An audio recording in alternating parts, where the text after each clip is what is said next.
nañ sunu kër yi di pare sunu fête yi indépendance yëngu nañ sunu mbir yi di pare sunu fête yi indépendance yëngu nañ sunu sër yi di pare loolu lambe indépendance drapeau yi takk nañ leen di pare sunu fête yi indépendance koo gis ci àdduna am na lu ko marqué indépendance yëngu nañ sunu sër yi di pare loolu lambe indépendance yëngu nañ sunu mbir yi di pare sunu fête yi indépendance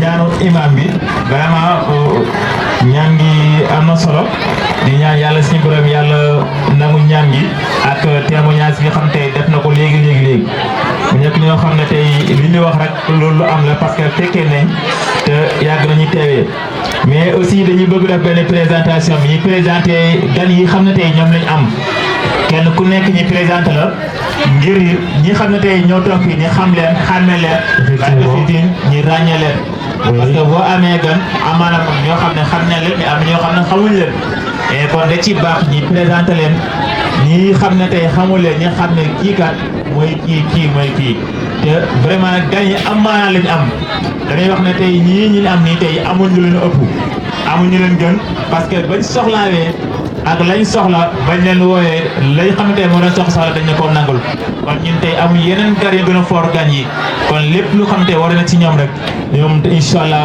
yàlla dañu dogal ñu taxaw ci bu ko defee nag ki ñu njëkk a présenté nag mooy suñu panel yi wax naa ko sànq c'est un ancien directeur de l'école bi nga xam ne tey jàng na fi jàngale na fi bi nga xam ne tey tàgg na fi ay ndaw bi nga xam ne tey ñu bëri fii si dëkk bi tey si ay loxoom la ñu jaar mu def fi liggéey bu am solo def fi liggéey bu am mucc ayib ci wàllu éducation te ñëpp xam ne la jàngale yombul ñëpp xam ne la jox xam-xam yombul nit ñoom xam ne la aussi ni ki xam ne boppam deful dara nga fas yéene def ko dara loolu yombul mais moom il a menacé aucun effort uniquement rek bu tey loolu yëpp mën a am tey mën naa wax ne anciens étudiants yi nga am tey loolu premier étudiants yi ñu am yëpp ci loxoom la ñu jaaree parce que ñun fekk nañ ci ñi xam ne tey ñoo nekk les premiers cadres d'étudiants à l'exception des anciens yi xam te ñoo leen jàngee feneen bu mooy école Loyen bi tey ñi fi jàngee ci école Loyen bi yëpp ba léegi étudiant wala nekk si institut de formation yi tey ñoom si loxoom leen jaaree kooku nag tey moom la ñuy présenté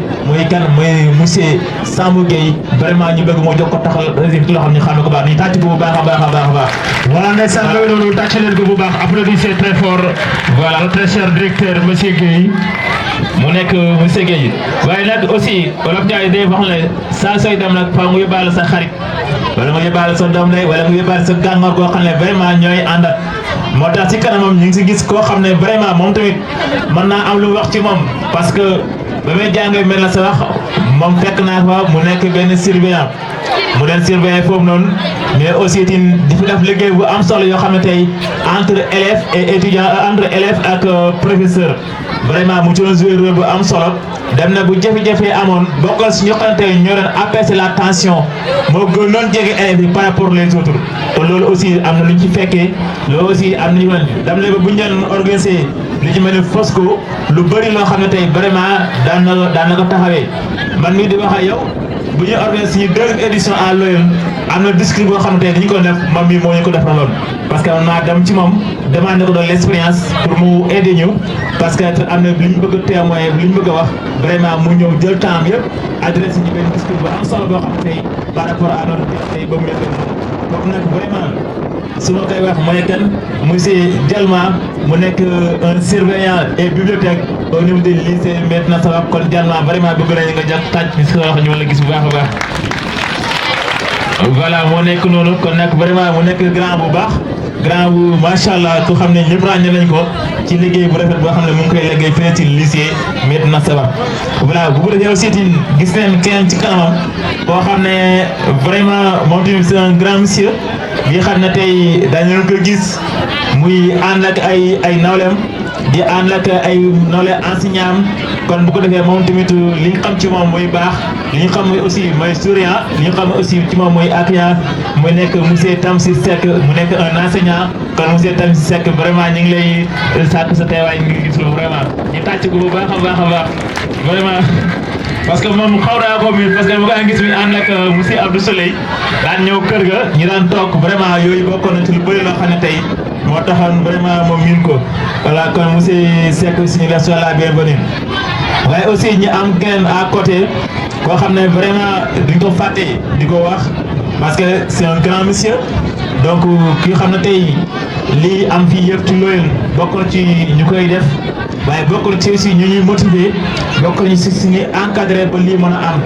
mais aussi boo demee ci école bi élèves yi tey bu ñu amee amour jàng bokk na ci zone bi am solo élèves yi tey bu ñuy collaborer nekk ensemble doon benn zone bi am solo mais école Loyenne aussi bu ñu amee ay résultats bokk na ci zone bi am solo et je me rappelle l'année dernière bu ñu consulter ici à l'école de Loyenne bu ñu xoolee nombre d'élèves yi xam ne tey ñoo doon def examen malgré que bëriñu woon mais ba ma laajtee dañ élèves yi fi nekkoon ñëpp ñoo admis kon yaakaar naa ne loolu njàng mu rafet moo ko waral mais aussi loolu si njàngale bu rafet moo ko waral kon moom tamit vraiment loolu remarqué nañ ci moom ba tax na lu ñu jàppee benn ñun dañ ko jàppee fukk parce que tey mën nañu wax ne c'est un monsieur mais gis nañ bu baax lu muy def ci école kooku du mu ko présenté mais kii c'est notre chef actuel directeur de l'école monsieur Aliou Thiam bon monsieur Aliou Thiam ñoo ngi wax na ci baax a baax voilà ci loolu aussi ñu gis kenn ci côté koo xam ne moom tamit moo koy accompagner moo koy jàppale ci liggéey bi parce que mën nañu wax ne moom kese mënatul servir loolu yëpp mais loo gis mu baax rek am na ñoo àndal kon nag vraiment kenn si ñu mu àndal tey ñu gis ko mu ñëw teew te teewaay boobu daf ñu jox benn contenté parce que il est jeune engagé mais jël suñu ay doom suñu ay rakk aussi di leen taxawu kon kooku yaakaar naa ne moom yoon la tey ñuy présenté ko c'est kii c'est monsieur Cissé donc monsieur Cissé nga jox taxaw vraiment ñuy tëral voilà kon bu ñuy jógee ci loolu aussi dañuy jàll ci délégation bi xam ne tey vraiment ñoom tamit fii lañ nekk mu nekk ci hôpital bi li waral lii nag dafa am lu tax parce que bu ñu xoolee cette année la coordination des élèves étudiants ba ñuy proposer organiser fête bi dañ maa woo téléphone ba ñu wootee ñu waxtaan mën ak ñoom ñu ne leen waaw comme si ñun yàgg ñu organiser journée culturelle bi te amaguñu sens organiser suñu ancien directeur bi am nañ sens aussi am na ay éléments ay personnes de modèle yoo xam ne tey ñii fii ci Loyenne di def benn liggéey pourquoi pas ñoom tamit ñuy dajee leen wala tuddee leen mën leen suñu bës pour que ñu ñëw teew li si jublu nag mooy source de motivation parce que tey ki ngeen gis nii moom jigéen la te jigéen boo xam ne la tey li ko may place bi dafa am lu ko waral muy lan muy école bi mu jaar dal di jàng continuer njàngam respecté njàngam ba yàlla dimbale ko. Voilà. mu génn. Pardon s'il vous plaît.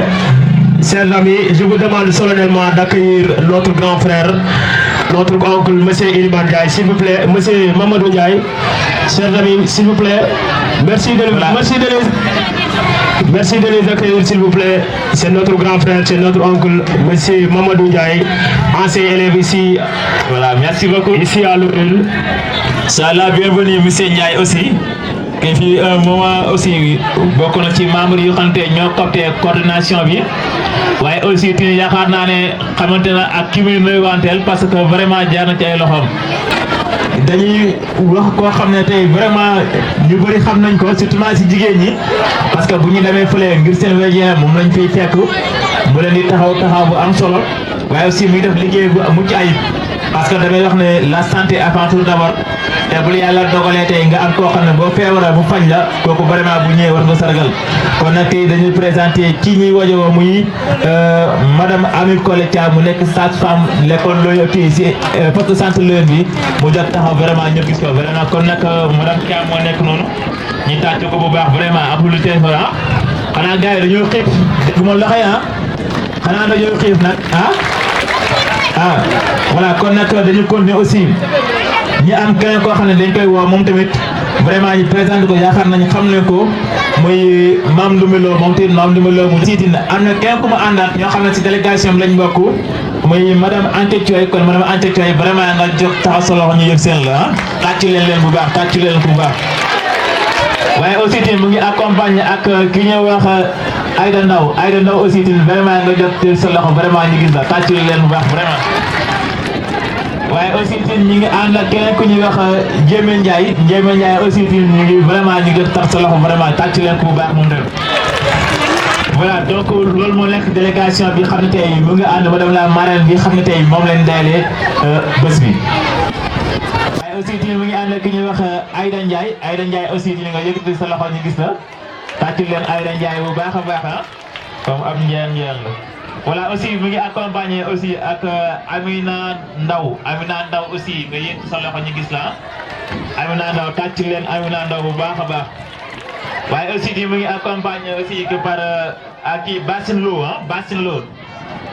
Lo aussi vraiment tàcc leen bu baax kooku mooy Bassine Lo waaye aussi mi ngi ànd ak ki ñuy wax Kani Touré aussi Kani Touré nga yëngatu sa loxo ñu gis tàcc leen Kani Touré bu baax a baax a baax waaye aussi di mu ngi ànd ak ki ñuy wax Suna Seck moom tamit vraiment ci délégué yi ci la bokk kon Suna ñuy tàcc sa loxo ñu gis bu baax. waaw aussi mi ngi am keneen ku muy àndal ku ñuy wax Bassine Lo benn Bassine bi la ñaar la voilà kon beneen Bassine bi foo mënta nekk jël sa loxo ñu gis la encore tàcc leen Bassine boobu encore ah. waaye aussi mi ngi ànd ak ku ñuy wax Awolo aussi nga jël sa loxo ñuy gis la ana Awolo voilà tàcc leen Awolo bu baax a baax. waaye aussi mi ngi ànd ak ku ñuy wax Ndeye Aram Diallo tàcc sa loxo yëg sa loxo ñu gis la Ndeye Aram Diallo macha allah on a vu quoi vraiment. voilà aussi enfin madame Seynabou Gaye aussi ñu bëgg nga yéer sa loxo aussi ñu gis la Seynabou Gaye kon nag loolu moo nekk délégation bi ñëw waaye aussi ñu délégué délégation bi aussi je pense que loolu moo nekk délégation yi xam te war nañu présenté lu dutu notre cher frère la waa école MAD bi ñoom tamit envoyé nañ seen délégation ku ci mel ni monsieur Abdoulaye Diallo aussi xam nañ ko ñëgati loxo bu baax a baax. voilà mu ngi ànd ak Abdoulaye Lo aussi gis sa loxo bu baax a gis ak monsieur Jimlo kon nag ñoom ci ñooy délégation bi xam ne tey mois bi vraiment la envoyé kon nag vraiment sans plus tarder mes chers je vous donne la parole à mon cher modérateur monsieur le Cissé moom tamit bu ko defee mu dugal madame la présidente bi xam na tey vraiment moom moo def discours ouverture bi xam naa ne moom dañ ko présenté. mais si ñëw leen koy présenté nag parce que li war a koy présenté xam nañ ko parce que vraiment.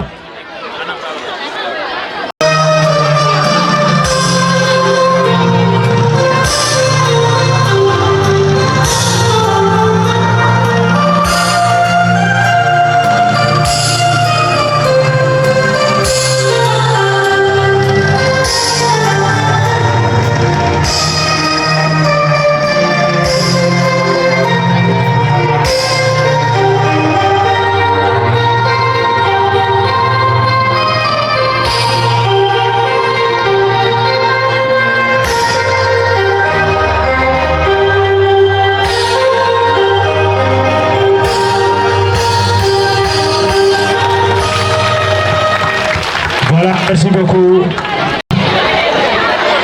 Bonjour, cher public, chers invités, honorables parrains, marraines et honorables invités d'honneur.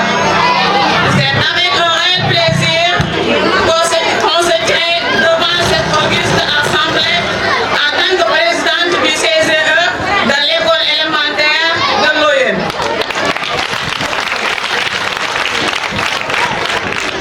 À travers ma voix, je vous souhaite la bienvenue d'avoir voulu répondre à cet appel solennel.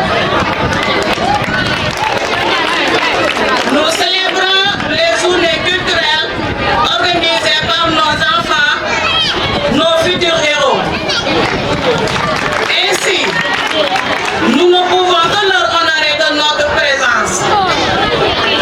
Cependant, le thème choisi cette année corrobore l'actualité et constitue le centre d'intérêt pour un Sénégal émergent, mais aussi pour un Sénégal émancipé avec une ressource humaine de qualité prêt à servir le pays. Afin de prendre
leen dalal jàmm leen ñaanal jàmm itam te di ko sàkk ci ñoom di leen wax ne yoonu dal bi ngeen am ba teew ci dëkk bii na leen ko yàlla defal ngeen delloo ko ci jàmm salaamatan yàlla am na ko yan na ko yàlla def barke laa ilaha illallah di siyaare ñi nga xam ne ñooy suñu kilifa ñoom tam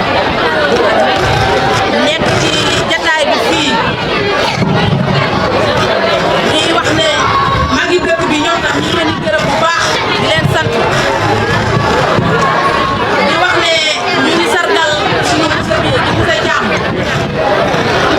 Thiam yow tam ñu ngi lay siyaare bu baax di wax ne kontaan nañ bu wér mun naa wax ne tey ñun parents d'élèves yi ci dëkk bi su ma waxee fii cant ngeen ngërëm mu ñeel la ñëpp ànd nañ ci ndax taxawaay bi nga xam ne def nga ko ci dëkk bi tey amaana lii bu sa taxawaay nekk ci dëkk bi la xale yi am xalaat bi ñu toll di ko def ci dëkk bi yàgguma fi nag gaa mais sa liggéey bokk na ci ñu sante la ko bu baax yow koo àndal ci dëkk bi di liggéey pour yokkute ci dëkk bi ñu sant ñi nga xam ne nii ñoo nekk parents d'élèves yi ci école bi ñu mel ni Mor Gueye ak soxna Mariama Seck ak soxna Inja Lo ñooñu defe naa ñoom ñoo sécurité école bi lépp lu fa nekk te jub te jubal rek ñoom ñoo ko fa def waaye di jaajëfal monsieur Goumba Gueye mi nga xam ne bëgg na lu rafet lu ne am ci école bii tey dëkk bi bu ñëpp yëgul ne école bi dañ koy miire nañ yëg ne jaayante monsieur Thiam ak monsieur le maire dem na tey ba nga xam ne dañoo war a miire école bi loolu la ko parents d'élèves yëpp dégg te yëpp ko nangu ko mu doon mbégte mu rëy ci suñu dëkk bi fii te jaajëfal nañ ci Thiam bu baax parce que sa liggéey si la bokk di kontaan si xale yu góor yi nga xamante ni li ñuy def nii ñun parents d'élèves yi dañ ci war a bokk suñu loxo dañ cee war a bokk bu wér ñu ànd ceeg ñoom liggéeyee ko ndax la ma leen waxoon ci école ba rek école de français bi ak nu mu mën a mel dama leen wax ne moom moo protéger suñu diine l'islam kon dañ ko war a fësal liggéeyee ko ba ñëpp xam ne école bi ku ci génnee war ngaa mën a réussir am lu sa waajur yi gërëm kon ñu ngi sant bu baax di gërëm kàddu yi dafa naaj waaye suñu mbégte ñu ngi leen di yëgal ne raw na fi ñu taxaw nii di wax billaay wallaay wa taalaay kon bégee nañ leen bu baax di leen dokkee di leen ñaanal jàmm ko ñaanal ñëpp jaagee jëf من الشيطان الرجيم بسم الله الرحمن الرحيم في ذكره على مصطفى خير البرية ثم الصلاة والسلام على طه أمين المسكاتي وقال أحبابي في الله نسبت هذه القصيدة إليكم المرء كن مستقيما في كل مكان إنه خير كل ما يلتمس في الدنيا أدب نفسك في الجميع مخرومة بالصدق الصدق بالنفس فمن هو احترام من إنسان يا مرء كن مستقيما في كل مكان إنه خير كل ما يلتمس في الدنيا أدب نفسك في الجميع مخرومة في الصدق الصدق بالنفس فمنه احترام من إنسان تداخل العيناك بين الناس بعادل والصمت إن العدل بين الناس أفضل من الإنسان تداخل عينك بين الناس بعدل والصمت إن العدل بين الناس أفضل من الإنسان كن مستمعا إخوانك ومحبة مجتمعة ولازم الأدب وتواضع في كل زمان ومكان كن محتسما إخوانك ومحبة مجتمعة ولازم الأدب وتواضع في كل زمان ومكان فنحن صحب للملة الهدى فلنجلب الحلم والأدب سمائلي فنحن شعب للملة للهدى نجلب الحلم والأداب سمائلي مستقبل الحياة على يد سباني لا نفسد تقادرنا بتصرف خوالي حين كسرت الفساد لنترك سلفنا هم قرسوا المجد في الأخلاق معالي حين كسرت الفساد تذكرت سلفنا هم قرسوا المجد في الأخلاق معالي يا أحبابي في الله ألا ترى أن السوق يزداد كل يوم بمرآتي حق قدر من قدراتي والسلام عليكم ورحمة الله. dafa tënk képp koo xam ne rek jàngkat nga wala fi ngay jàngee moo xam élèves yi ngi jàng français la wala élèves yi xam tey dafay jàngee ci école maat bi kon tey moom mii di wax tey ñëw na def discours parce que mooy représenté moom lañ délégué waaye aussi ci mooy président d'organisation bi tey branche bi nu mu mel ak nu mu yaatoo vraiment moom moo tax parce que ci xam-xamam ci xalaatam ci lañ boole ba mën a organiser tey. asalaamaaleykum wa rahmatulah yéen mbokk kenn ku si nekk di wax ne nag xam naa ne c'était pas prévu et solo lool di jaaxal xamante ni suñu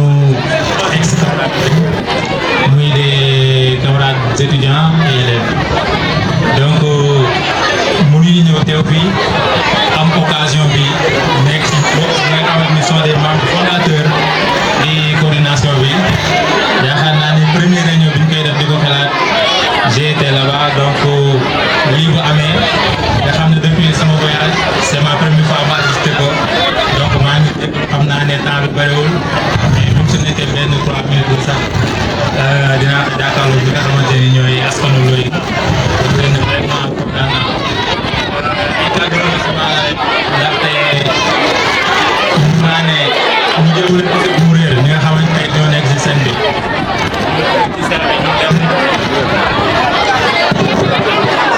waaw ñun dem nañ mais depuis boobu léegi yéen a ngi def loo leen mën continuer li nga xamante ni moo nekkoon bi moo nekkoon objectif bi donc ñu leen di jaaraamaal ñu leen di remercier bu baax a baax waaw maa ngi nuyu avant tout d'abord le parrain mooy l'ex-directeur monsieur Sambou ak les marines tamit maa ngi leen di nuyu maa ngi nuyu aussi les invités maa ngi seen monsieur Diawane maa ngi leen di nuyu bu baax a baax a baax waaw thème bi nag su ma juumul civisme la donc préparé wu naa benn affaire bu ndaw rek pour lire leen ko en français. Le civisme c'est notre engagement commun. Le civisme n'est pas un mot, un vain mot, ni une simple leçon apprise dans les livres. C'est le ciment qui maintient notre société debout. La preuve tangible de notre respect pour autrui et pour les règles de la vie en communauté. Être citoyen, ce n'est pas seulement avoir des droits, c'est avant tout d'abord assumer les devoirs. Le civisme, c'est d'être simple et puissant.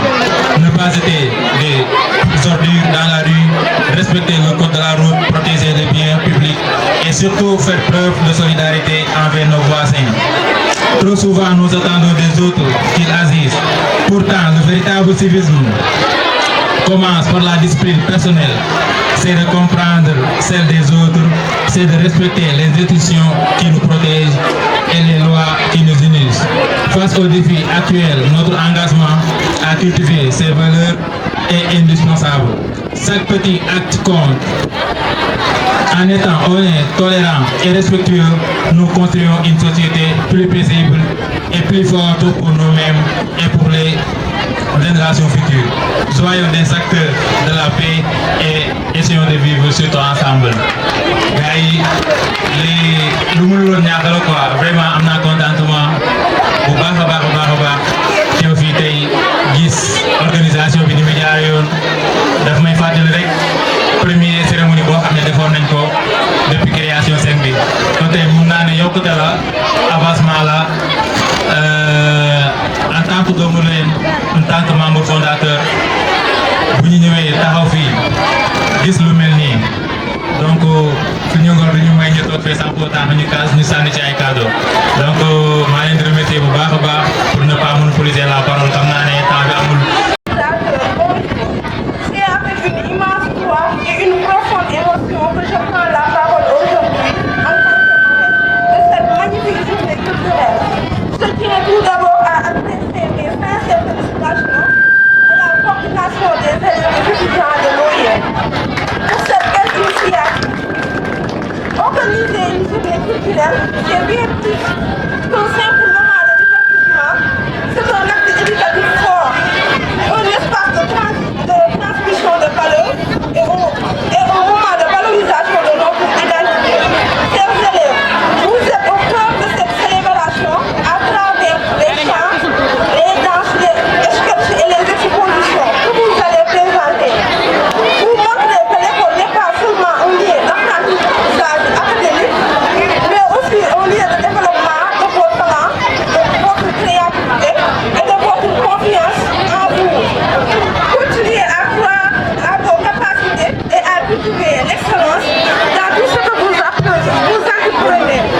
Je vous invite donc à continuer à soutenir de telles initiatives, à encourager les élèves et à renforcer les liens entre l'école et la communauté. Pour terminer, je souhaite plein succès à cette journée, qu'elle soit riche en découvertes, en partage et en joie. De la part de l'ICP et de la sage-femme du poste de santé de l'OIM, je vous remercie de votre aimable attention.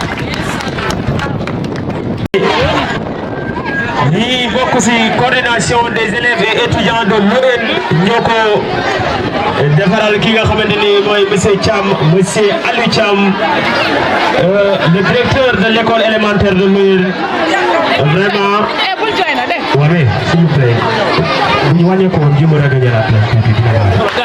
Vous pouvez reculer tout du quoi. On recule un peu s'il vous plaît les gars. Hein? Voilà. Les caméramans, attends, sur place, les caméramans, vous regardez. Le flash est d'accord. Voilà, mais ça, les coordination des élèves et étudiants de l'ON. Ouais. S'il te plaît. Coordination des élèves et étudiants de l'ON. Monsieur Thiam, le secrétaire général de l'école élémentaire de l'ON. Donc, monsieur Thiam, Gatcha Kalama, Amouni Safayi. C'est que vous avez déjà noir sa qualité exceptionnelle qui vous souhaite de nous dire. Maintenant, dañ koy tënk ci dem gën a gàtte rek di la delloo jikkal di la wax monsieur Thiam Gatcha Kalama. Merci beaucoup, merci pour votre engagement, merci pour votre dynamisme. Vraiment, vous êtes quelqu'un de bien.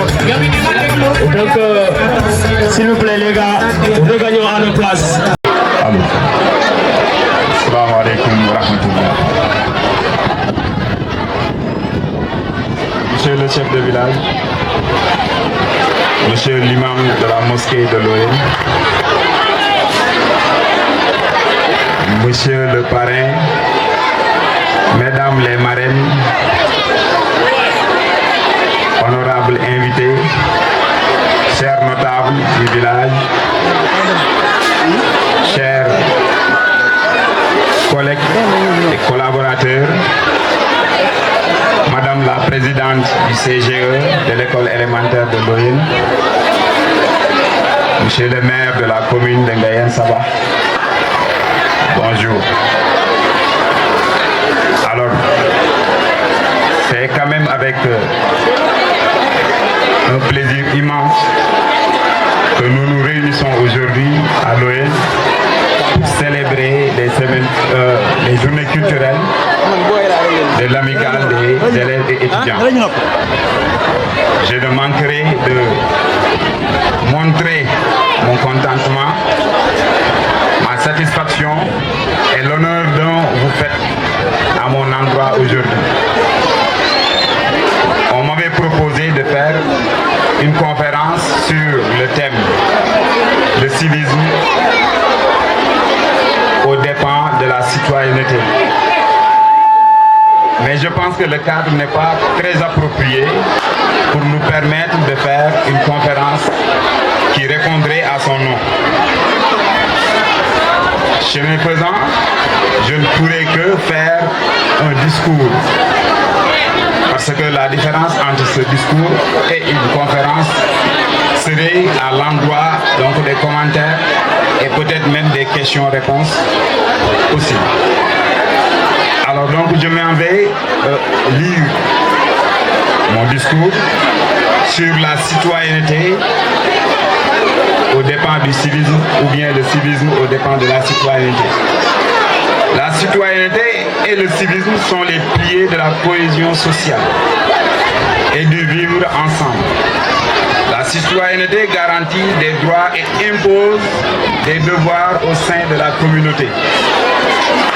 Le civisme, quant à lui, est l'expression de cet engagement au quotidien, par le respect des règles, des autres et l'intérêt général. Un engagement pour le bien commun. La citoyenneté n'est pas un simple statut administratif acquis à la naissance, oui, parce que dès l'instant où nous sommes nés dans le territoire sénégalais, nous sommes considérés comme citoyens sénégalais. Mais en réalité, ce qui nous fait réellement un citoyen ira au-delà du simple fait d'être né au Sénégal. Alors, donc la naissance, ou par naturalisation, on dirait, c'est un contrat social vivant, un idéal qui s'exprime, se réinvente du moins, chaque jour par nos actions. Être citoyen, c'est avoir le droit de voter. Être citoyen, c'est avoir la possibilité de s'exprimer dans les affaires qui concernent le pays.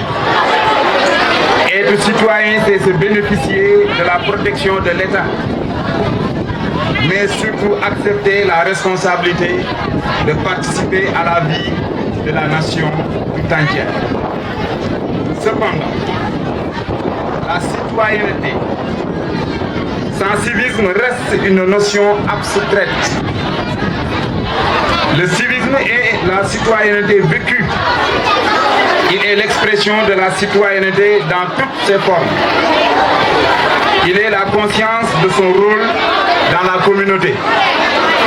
Il se manifeste par des actes simples tels que respecter l'ordre public, protéger l'environnement, faire preuve de politesse et de courtoisie envers son prochain, et défendre l'intérêt général au-dessus des intérêts particuliers. Et je pense que ce point est important. Défendre l'intérêt général au service de l'intérêt particulier, autrement de l'intérêt personnel. Nous, Sénégalais, on a tendance à faire prévaloir nos propres intérêts au détriment donc de l'intérêt général. Aujourd'hui, alors que l'individualisme gagne du terrain, il est crucial de réaffirmer ces valeurs. Le civisme n'est pas seulement un manque de politesse, c'est une faille dans la cohésion sociale, un manque de dévouement à la chose publique.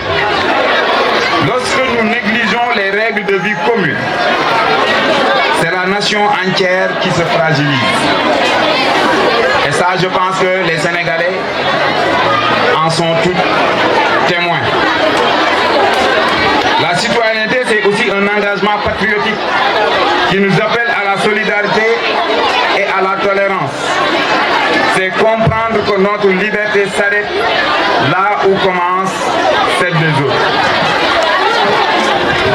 Je vous invite donc à faire du civisme une habitude quotidienne.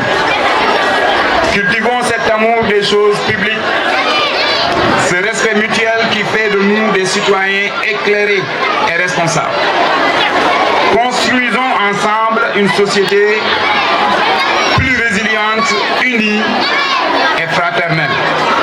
Le civisme, au-delà du fait qu'il s'intéresse à la chose publique, il doit s'en tenir informé, y prêter attention, se former de convictions responsables et éclairées. C'est aussi également participer aux divers processus dont dépend la cohésion intéressant les affaires communes, notamment les consultations électorales. Sur ce point, le civisme donne la main à la citoyenneté. Souhaitable sous tous les régimes, il est un impératif en démocratie qui repose sur le principe que tout citoyen est acteur. Elle ne saurait se passer de son concours actif. Le civisme est un comportement. Ceci peut paraître insignifiant, mais le civisme est aussi se dire que rien n'est inutile et se conduire à chaque instant comme si de notre comportement personnel dépendait le cours de l'histoire et l'avenir du monde. Les limites du civisme se manifestent lorsque les règles de vie communes sont transgressées par incivilité. Quand je parle d'incivilité, je parle de vandalisme, du non-respect des règles, souvent exacerbé par l'individualisme croissant et la défaillance de l'éducation ou des sanctions. Ces manquements fragilisent le vivre ensemble, dont nous sommes tous appelés à se conformer, créant insécurité des personnes et des biens publics et défiance envers les institutions. Voici les principales limites et manifestations d'incivisme. Je vous prie de bien vouloir être avec nous, nous écouter, nous prêter attention sur ce que nous allons lister. Je dis, voici les principales limites et manifestations d'incivisme.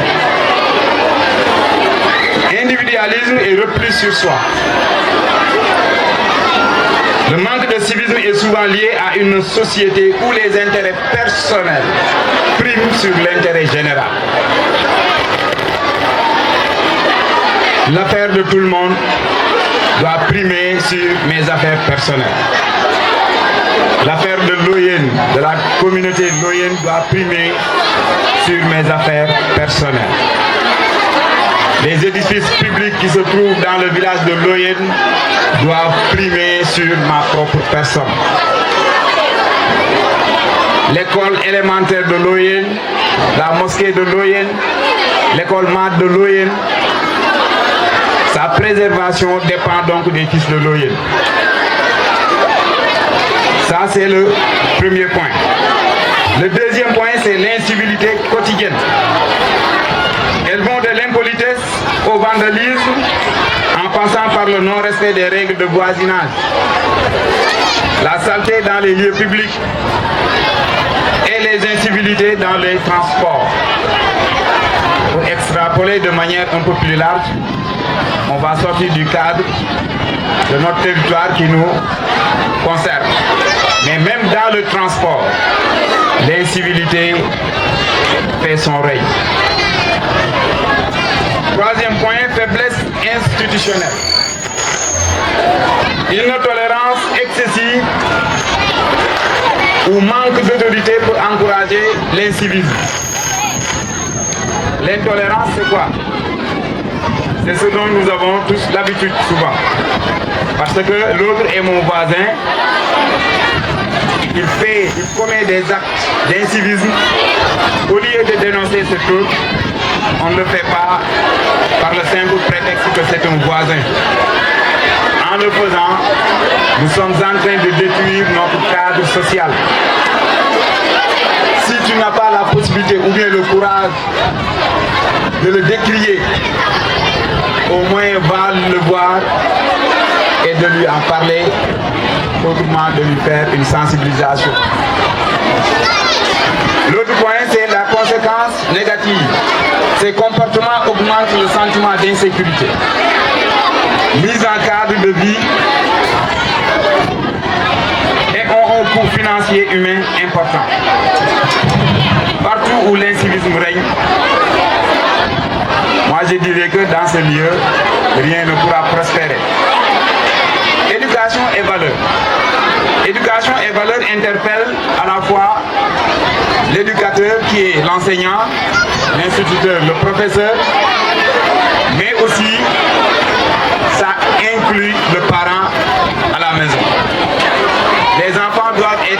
éduqués à la maison avant de venir à l'école, ou bien avant de venir dans une quelconque institution où l'on voudrait sentir, donc où l'on voudrait avoir le ressenti donc de l'éducation. Un manque d'éducation au sens de la citoyenneté ou au devoir envers les collectivités limite la pratique réelle du civisme. En somme, le civisme atteint ses limites lorsque le souci de l'autre est remplacé par une logique de droit sans devoir. Kon mbokk yi discours bu ma doon wax ci français dama koy jéem a tënk tuuti ci wolof.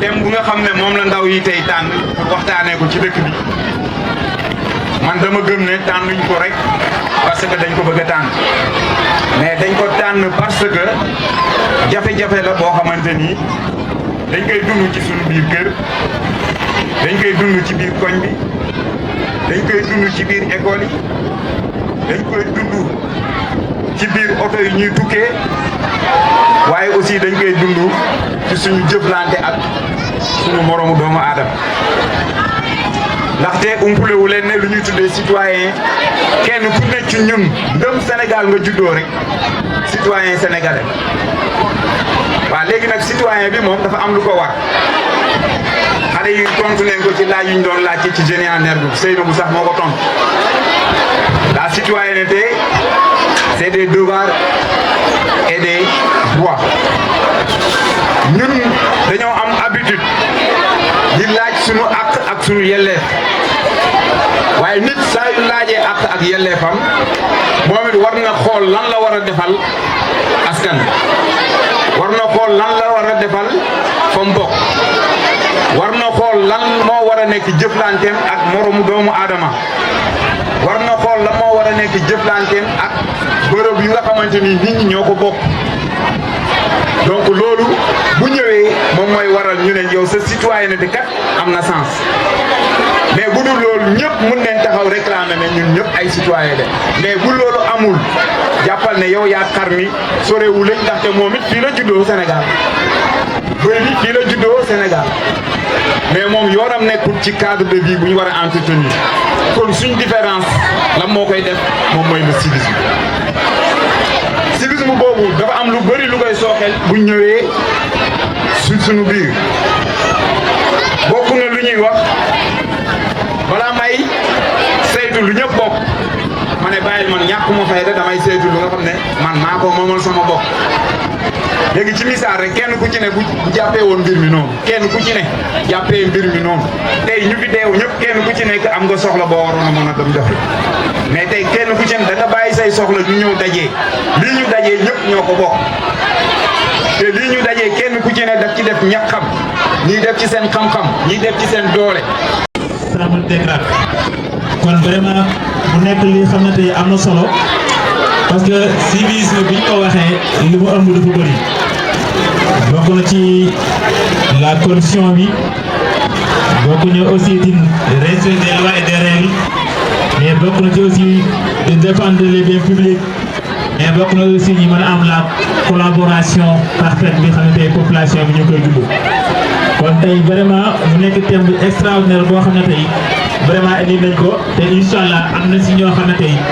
jagleel na la lu mel noonu ci wax ci waxtaan ci le thème yi xam te moom la ñu war a indi kon sans plus tarder mes chers vraiment bañ dégg kàddu yi am solo yoo xam ne tey suñu collègue bi wax na ko kon mu doon loo xam ne aussi nañ koy jàpp incha allah ba yàlla dogal aussi liñ bëgg si programme yi mën ko am kon bu ko defee dañuy accueillir waa Jeunes en Herbe bi aussi ñu ñëwaat. et bi nga xamante ne ñoom leen décidé ñu def Jeunes en Herbe ñu ñëw.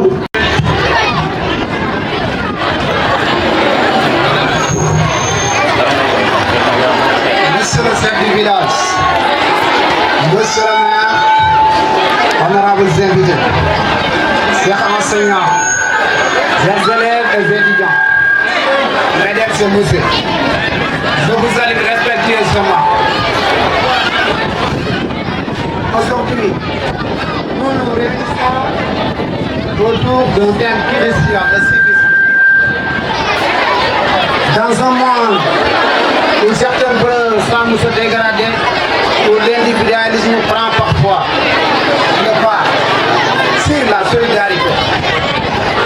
il devient essentiel de réfléchir à notre rôle de citoyen. Le civisme est défini comme l'ensemble des comportements et des attitudes qui contribuent au bien-être de la communauté. Mais qu'en est-il réellement dans notre vie quotidienne? Dans ce monde où les défis sociaux, économiques et environnementaux se multiplient, le civisme prend comme une véritable nécessité. Il ne s'agit pas seulement de respecter les règles, mais aussi de participer activement à la vie collective. Être civique, c'est être conscient de ses droits, mais aussi de ses devoirs envers les autres et envers la nation. Le civisme, c'est également la tolérance, l'écoute et le respect de la diversité. Dans nos sociétés multiculturelles, il constitue un élément essentiel pour vivre ensemble dans la paix et l'harmonie. C'est réduire la violence, la discrimination et l'exclusion. Chaque petit geste compte. Respecter l'environnement, aider son voisin, soutenir une association ou participer aux actions communautaires. Le civisme, c'est l'ensemble de ces petits actes qui contribuent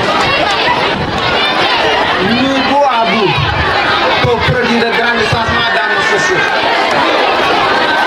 Mesdames et messieurs, le civisme, c'est l'art de vivre ensemble, respecter les règles, participer à la communauté et agir avec responsable, honnêteté et engagement. Dans son contexte marqué par de nombreux défis, inégalité, corruption, dégradation de l'environnement, le civisme est plus que jamais indispensable. Comment alors devenir un citoyen modèle? Cela commence par des gestes simples. Respecter les lois, protéger les biens publics, participer aux activités communautaires, voter lors des élections et venir en aide à ceux qui en ont besoin. C'est aussi défendre les valeurs de justice, d'équité et de solidarité et rester vigilant face aux injustices. Le civisme consiste également à transmettre ces valeurs aux générations futures, enfants, jeunes et adultes. Nous sommes tous concernés dans un monde où les valeurs se dégradent parfois. Le civisme reste une solution et une voie d'espoir. C'est un choix et un engagement de tous les jours. Ensemble, soyons des citoyens modernes pour bâtir une société plus juste, plus solidaire et plus respectueuse. Je vous remercie et que la paix soit belle.